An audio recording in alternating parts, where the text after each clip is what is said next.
Welcome everyone. With this PowerPoint, we're going to go into Acts 22 by asking questions. So your audience should have read the chapter as an assignment, maybe a homework for your Bible study group. And then you ask them these questions, and at the end, there will be some discussion points where everyone can participate. If you need a copy of the PowerPoint itself, feel free to put your information in the chat and we'll get out to you in an email. First question is, in what language did Paul address the mob? And the answer is Aramaic. Paul studied under whose tutelage? And we have some choices here, but the right answer is B, Gamaliel. Why was Paul on the way to Damascus? So we have some choices here, but he was on the way to arrest Christians. Who asked Paul, why do you persecute me? And the answer for that was Jesus of Nazareth. Who restores Paul's sight? And not meaning God, but as a human. And the answer is A, Ananias. Fill in the blanks. Ananias said, the God of our blank chosen you. And the answer is ancestors. What would Paul go to the synagogues to do to the Christians? And there's two choices here. And the correct answer is to imprison and beat them. Who did the Lord command Paul to preach to? And the answer is B, the Gentiles. Now we have, which words in Paul's speech triggered the crowd? And the answer to this one is D, when he mentioned the Gentiles.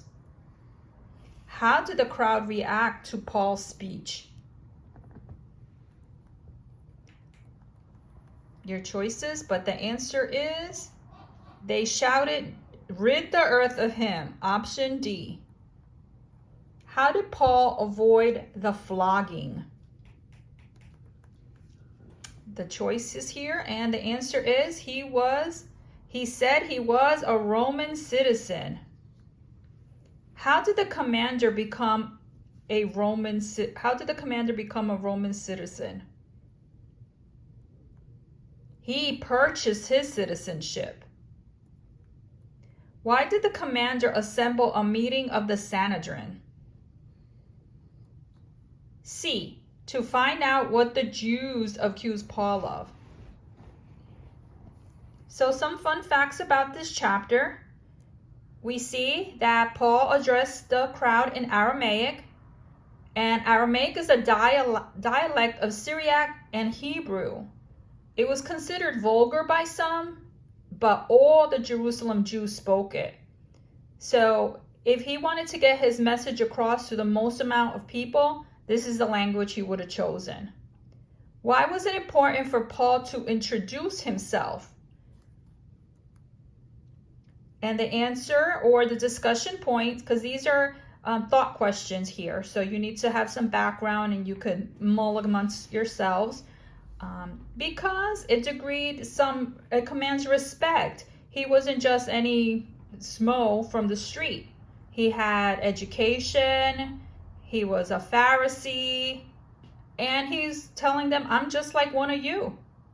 In chapter 21, people prophesied Paul not go to Jerusalem. Do you see why? So if you remember in the previous chapter, he was told not to go, but he went anyway, and you see all the ruckus that has happened. Gamaliel was an eminent doctor of Jewish law. Again, Paul was pedigreed. He had formal education, was very intelligent. Describe how the verse blind but now I see can be applied here. So he tells him the story about how he was blinded and then he saw, and of course this is a discussion point. He was blinded in sight, in physical, but he was also blinded spiritually, and he was released from both of those together. Dusting up the air is a sign of aggression that would usually lead to stoning. So when the crowd was getting upset, there was signs there that things were going to get really out of control. The Roman law, Lex Sempronia, protected Roman citizens from punishment without due process, trial, or conviction. So this gave Paul a protection. He was born in Tarsus, was a territory of Rome, and so was granted Roman citizenship since birth. In chapter 21, Paul surprised the commander by speaking Greek. Do you remember why? So again, Paul was fluent in multiple languages, and at that time he had to convince the commander that he wasn't the slave that did the uprising that he was. Some people thought he might be. All right, I hope you enjoy this. Thank you so much. Like our channel. Bye-bye.